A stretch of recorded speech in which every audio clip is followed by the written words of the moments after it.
Well, it's finally arrived.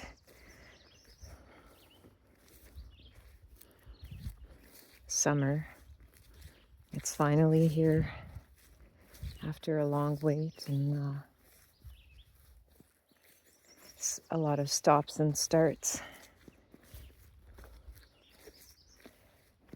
We've still been putting wood in the wood stove at night because the evenings are still pretty cold in this part of the world. But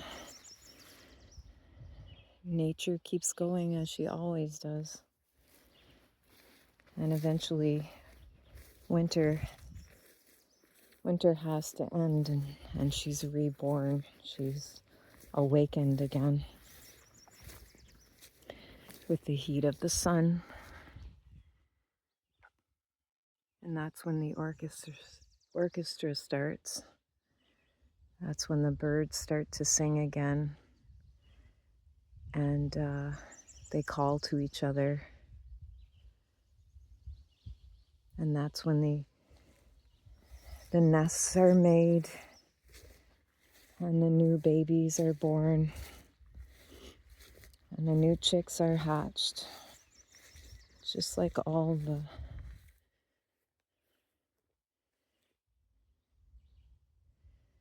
the grass coming up again, and everything explodes in a color of green.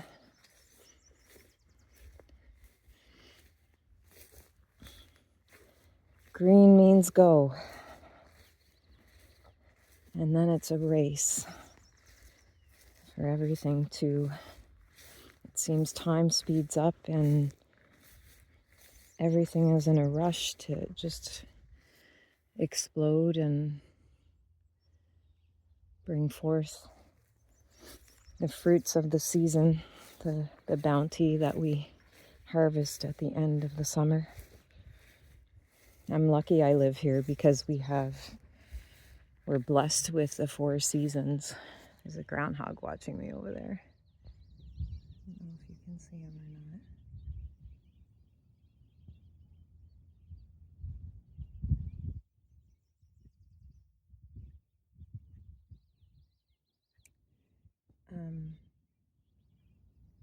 It's hard to see the phone. It's hard to see anything with your phone when you're out in the sun. I'm sure you know that. But sometimes I'm not sure if you're seeing what I'm seeing.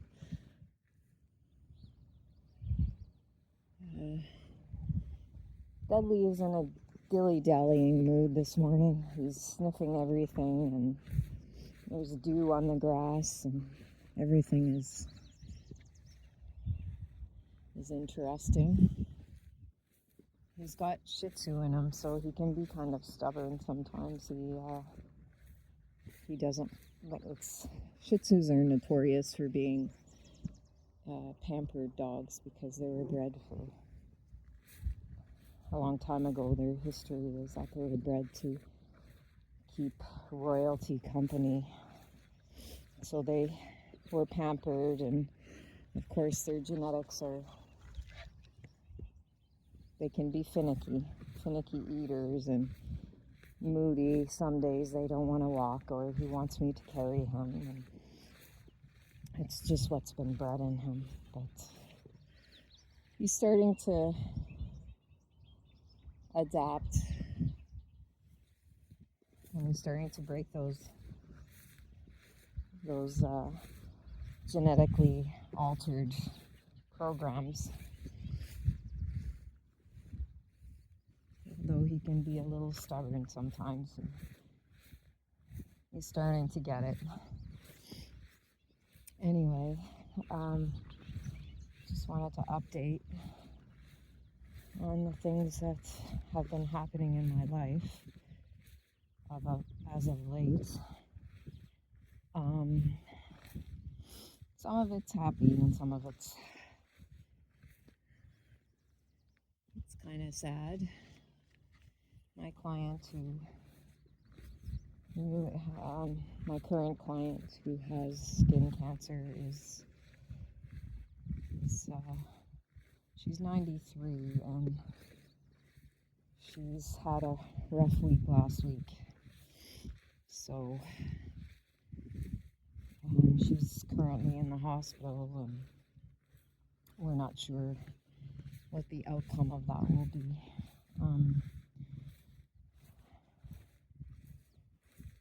So I'm not going to dwell on that subject for too much because it's not something I want to focus on today. I'm trying to let go of that energy because I have a lot of things to do today and I have to try to stay focused on that. So I'm currently working on trying to get my little shop together and do some tea blending and making some preserves with what I have available right now. And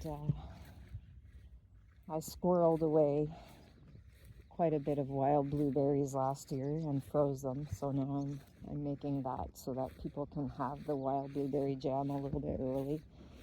And the nice thing about freezing the berries is that when you do cook them, it tends to bring the sweetness out of them even more, so you get a little bit more flavor as long as they haven't been frozen for too long. And of course, there's the garden. Last year I tried to take on more than I could handle, and we had a very dry summer, so I came in to the gate at the beginning of summer pretty unprepared. I started the garden a little bit late and broke the ground and didn't really have time to amend the soil because you have to feed your soil before you plant your vegetables, because everything, as I said before, is eating off of everything. So if you want healthy plants, you have to make sure that you feed those microorganisms in the soil, because without that your soil is pretty it's pretty depleted. And I don't believe in using any Bill Gates formulated chemical fertilizers. So it's all either seaweed from the ocean, or I use composted animal manure. And this year, again, was a little bit of a race, and I'm a bit of a procrastinator, if you want to put a label on me. I wait till the last minute sometimes, and then I rush to get things done, although in my mind I've got it all planned out, and I think about what's going to go where and when this and that has to be done, but I sort of shelf it all away and then try to do it as it comes to me instead of trying to do it all at once. And things just seem to fall into place, and sometimes it works out and sometimes it doesn't, and that's how I learn what's going to work for me and what's not going to work for me. And last year I had an abundance of seeds that I had stored, put away. I usually freeze my seeds and they keep for many more years than they would if you just put them on the shelf somewhere. So I just planted all of it because it was old seeds to see what would come up, and I got mostly carrots, and I did get some pumpkin, and I was grateful for that. But the real things that I wanted to grow, like cucumber and beans and beets, they struggled because I started too late, and we had some cold, and the temperatures were all over the place, and then we had a very dry summer. So Anyway, I had to purchase quite a bit of what I use to make my preserves that I sell. I had to purchase quite a bit from other people, and I don't really want to do that because I'm not sure if they use pesticides or herbicides and stuff like that, and I don't use that. I try not to use that in my things that I make. And chemical forced growth. Well, we had a moose pass through here. Here's his footprint. And it was a pretty big one. There's a little one there, so it could be a mama with her baby. There's a beaver pond.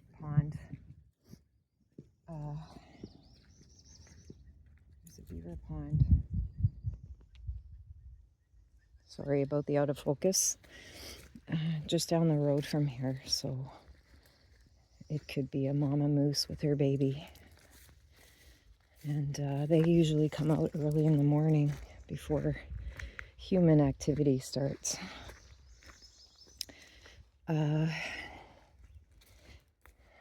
Just keeping Dudley on the lead because if she is around, I wouldn't want to provoke her with a little crazy Shih Tzu running wild. So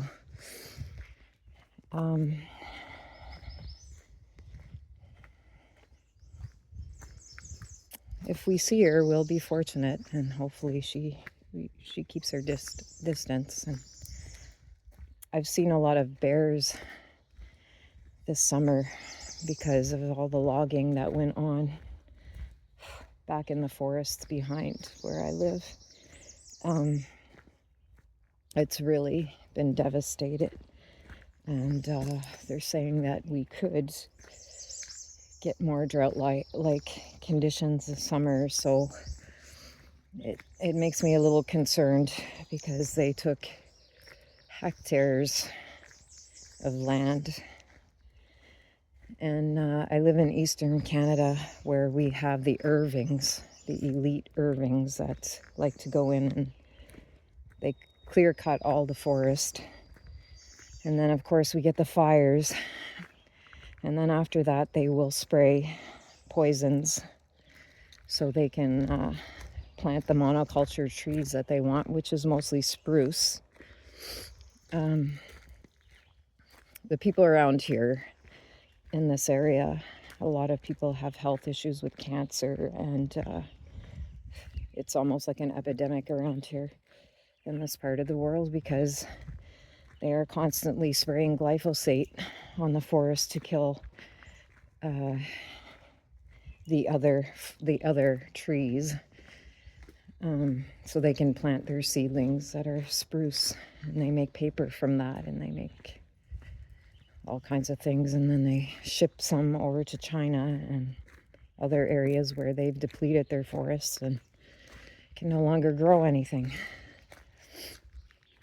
And everybody knows that to have a healthy forest, you have to have a plethora of different flora and trees. That's what keeps the land cool. That's what cools the forest floor and the surrounding areas and keeps the watershed, the water that we get from our wells. And people around here, a lot of them have wells. They're not on city water or chemically treated water or anything like that. We get it right from the earth. And so it's softer in some places because of the minerals, and sometimes it could be hard water. But there's filtration devices that you can get to put on in your home to help with that. But if you live near a forest, usually the water is very soft. It's very nice. You don't have to use as much soap or detergent in your wash or in your shower. So there's the pond, and I'm guessing that's where the moose and her baby are probably habitating in the evening, and at night they go and they have those long legs so they can walk through high snow, because we get a lot of snow here, and also so they can go into the ponds really deeply, like the beaver ponds, and they eat they're mostly herbivores, so they eat all the grasses and the lilies and stuff that grow in the pond. The aqua, they prefer the water plants. And I'm not sure, but a lot of people have told me that if you eat moose meat, you can taste the wildness. So if they're in a very swampy area, and you can smell, the thing is around here, like when I'm on my four-wheeler, if you drive near certain beaver ponds, you can smell different scents, like earthy scents of the water. And sometimes the meat will be more gamey, or it'll have a stronger flavor, and that depends on what the animal is eating. A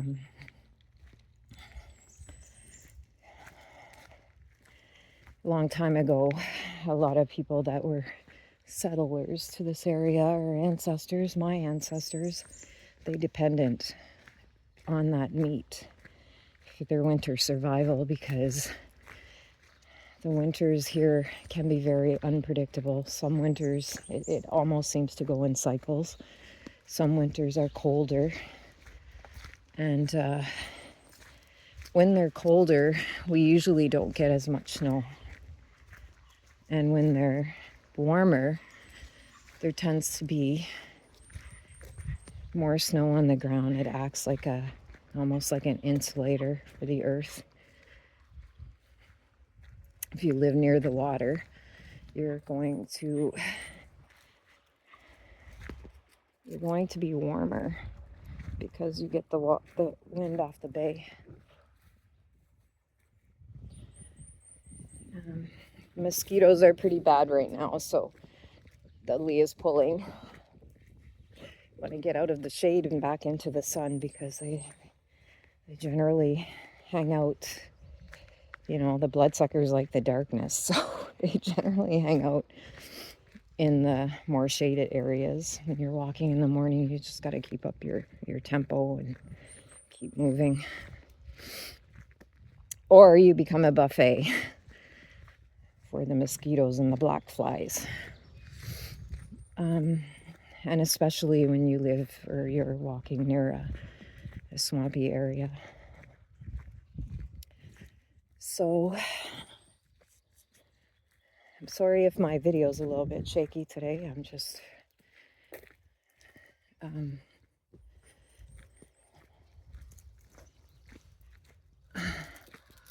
well, we got a weasel. We got a weasel on the bridge, and I don't know what he's got, but he's got probably a chick, I'm guessing, from a nest, because the sandpipers are... Oh, there he is. He's on the bridge. I don't know if you can see him. It's either a weasel... either a weasel or a marten. I'm not sure what the difference is, but it's one thing I have to watch with my chickens, because they love chickens, and so do foxes and coyotes and skunk and raccoons, and everything wants to eat your chickens. Like I said before, everything on the planet is eating everything. Even as we're walking on the earth, we have things that live on us that we can't see on our skin, and that we're our own little walking microclimates, micro spheres of living organisms inside and outside our bodies, not unlike the earth. And like the earth, when everything is kept in balance on the inside and the outside, we're healthier. That's a saltwater marsh that I walk by every day. I really miss my walks to the beach in the winter. It's hard to get down here unless you go by snowshoe. If you're wearing snowshoes, you can, and your legs are strong, you can do the hike. But I also have Dudley, and I like to take him along with me on my walk. So the winter, usually too much snow for him. So I'm gonna try to sneak down to the beach and see if I can see any heron. I just saw one fly over. We have great blue herons here, and they're beautiful. It's one of my favorite birds. They're very elusive, they're very shy, and they're very solitary birds. You won't see them in flocks. You'll see them by themselves, just along the seashore usually, if you're lucky. It's a beautiful day on the bay today. I'm starting to get the urge to take my kayak out. And that's Heron Island, just across. It's an island that is in the middle of the bay. And it's beautiful. At one time it was settled with some of my ancestors, and they had their own little colony over there. Everything they needed was there to survive. They had farm land, they were fishermen, there were deer on the island, and in the summer when they needed to get supplies, they would take a boat and come across an oar boat, not a motorboat, to get their supplies. And then in the winter, they would walk across the ice and pull a sled. But they were hardy, and I'm sure if they had animals, it's probably how they got the animals over there to the farms, was on the ice, walking them across the ice in the winter. I'm not sure how they would have done that, but we even have a volcano here where I live. It's sleeping now, but there's a lot of interesting history to this area.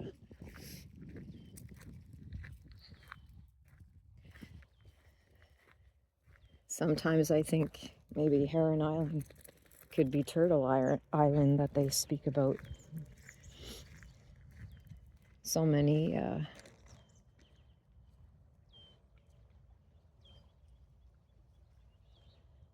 stories and myths and stuff.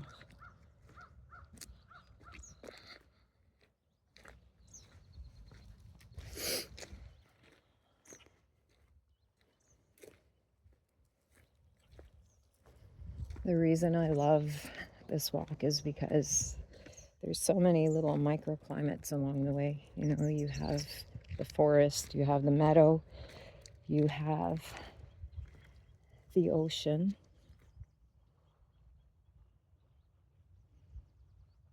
and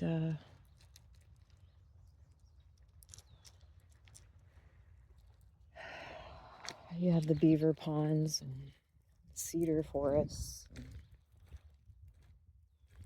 the beach. Everything is a little world in its own as you take the walk. So, and every time I come, I see something different.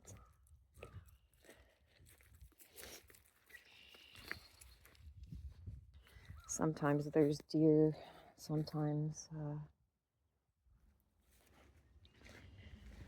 like today, I'll see something that I don't normally see, like seeing that weasel. But it's always something unexpected. And that's what I love about it.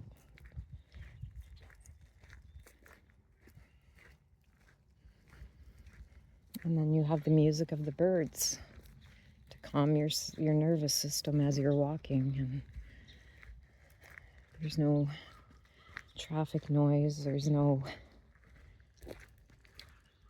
need for human interaction. You're just walking the path alone. And it gives you time to clear the static and reconnect with nature and the sounds that we should be listening to.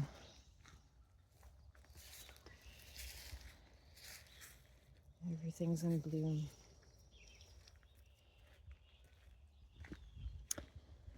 I think this summer will be very bountiful. I just have a feeling that a lot of the horrible things that have been happening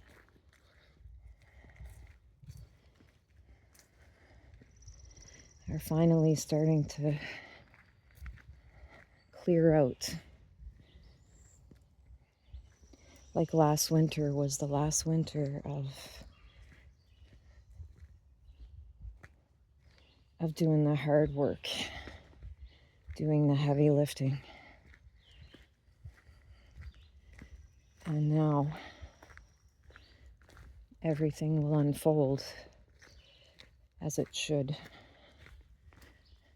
into a new timeline where there's going to be a lot of healing. There's going to be a lot of change that brings about a more healthy environment for everyone on the planet.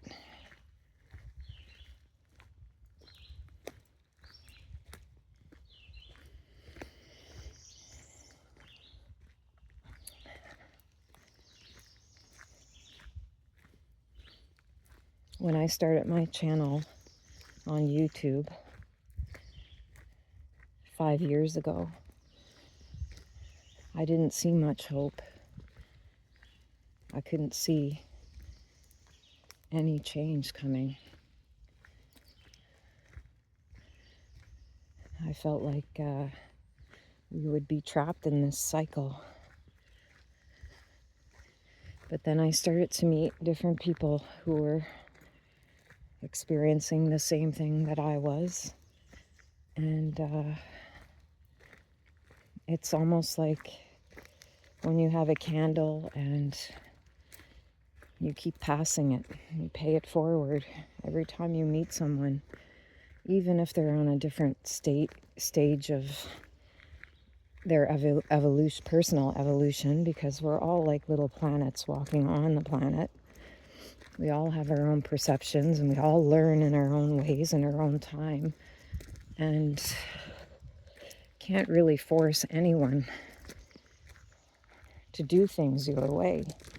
You have to respect that their upbringing and their programming, their ancestral traumas they're clearing. Some might be similar to you, but some could be completely different. Some people have a heavier load that they're trying to heal. So it's been hard for me to not be forceful and try to force people to see what I'm seeing, or try to force them to look at themselves and realize that everything that they're doing was programmed. So if you're in a victim mentality state and you keep looping, well, you have to look at your environment and who you surround yourself with, and what is triggering that to keep you looping into the same repeated programming. Once you start to look at your history and look at why you feel all this heaviness and That's where we started our walk, right way on the other end of that field. Then you can start to heal, but you can't force it. You have to want to do it. You have to want to put the work in, and you have to want to see the truth, see the demons that are hiding in the closet of your soul, and tell them to get the hell out.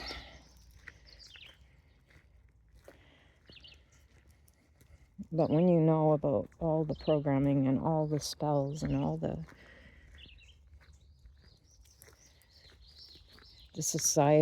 what societal governments call normal, then the spell is broken, because you'll start to see more and more and more of what's been really going on and how you've been trapped. Because I believe we are all trapped angels, and anyone who is suffering from addiction or abuse or anything that was put into them during childhood, or anything that they witnessed during childhood, that's entrapment. But only you, the person I'm speaking to, can fight those demons. No one's coming to save you. You have to dig deep and face those demons, whether it's addictions or past abuse, and learn to create boundaries during your healing so other people can't trigger you back into that mental state of programming. So when they expect you to go in one direction, or they're trying to push you to go back into the way you used to be, instead of trying to fight them, be like a GPS and recalibrate. Do the opposite of what they expect of you. And when you do that, you're going to glitch their reality as well. Because if they have a program of you being someone who repeats the same patterns of addiction or abuse, or any labels they put on you that made you feel like you're pulled in 100 directions and other people's realities, any names they put on you, anything that society tries to program into you, you have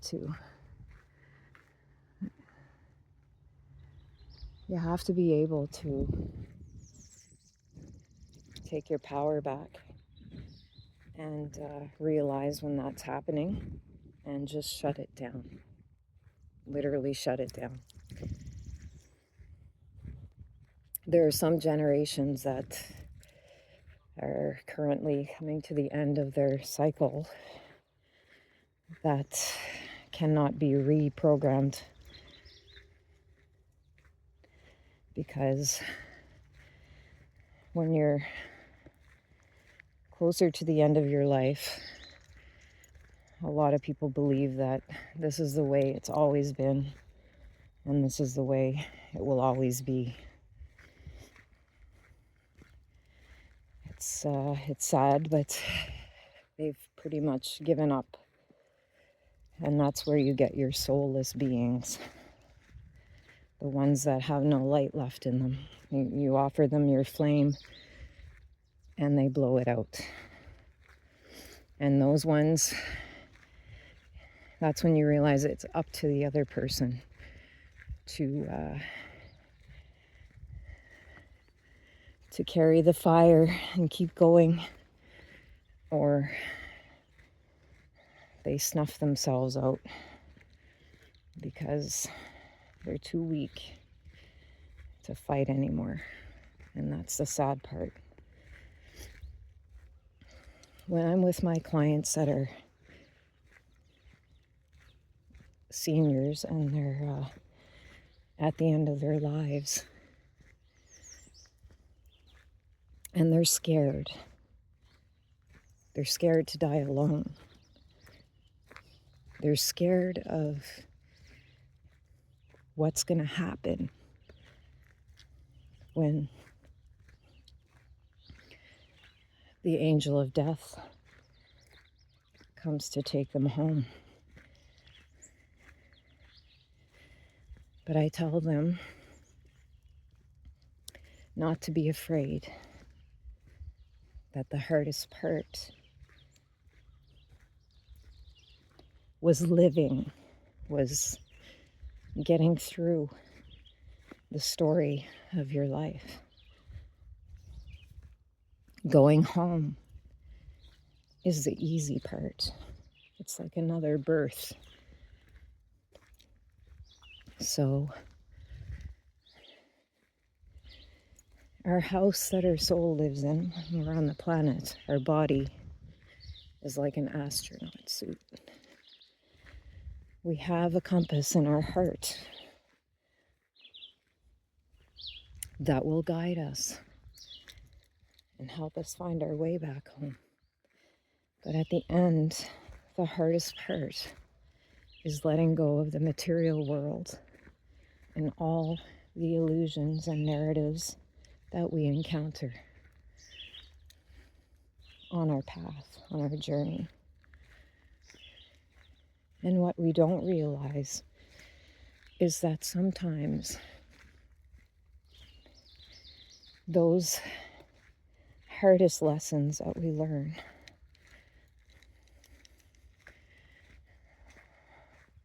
were put there maybe to redirect us and try to wake us up to realize that we don't have to suffer. It's our choices. It's the decisions we make to allow other people's stories to interact or interrupt our frequency.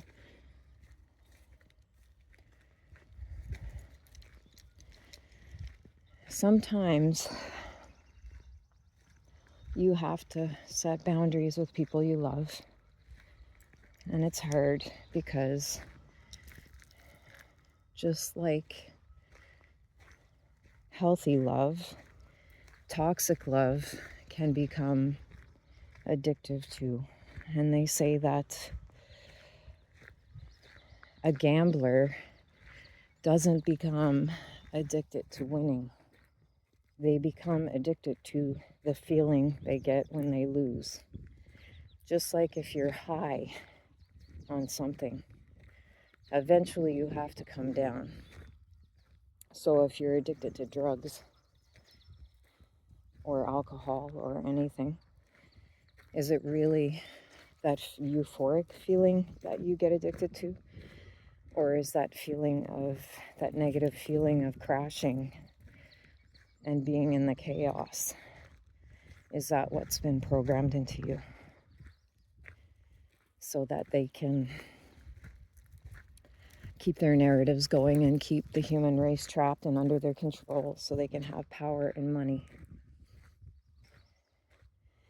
And they can try to narrate to you what your life on the planet should be. And who should be the gods and who should be the wheels, the generators at the bottom of the governmental societal pyramid. We've all become lazy. We've all become stagnant, like stagnant water. But now the river's flowing again, and it's forcing us to evolve. It's pushing us to grow, to burst out of the ground and grow. And be more aware, to find more awareness in each situation and use it for our own personal growth and healing, and not put our lives and our souls into the hands of a greedy few that want you to pay for spirituality, that want you to pay for learning about what goes on the planet.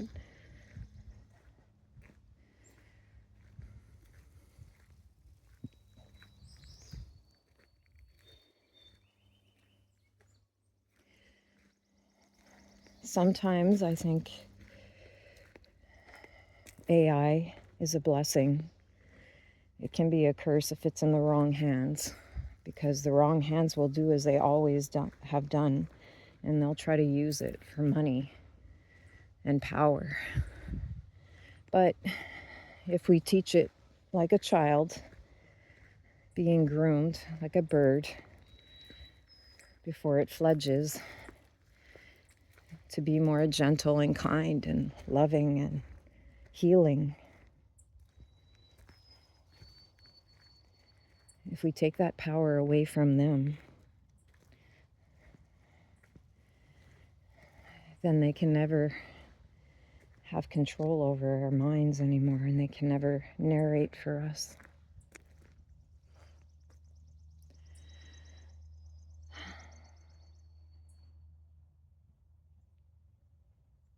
That's why I tell you to look inside of yourself, because your connection to God is within you. Your connection to the source of everything.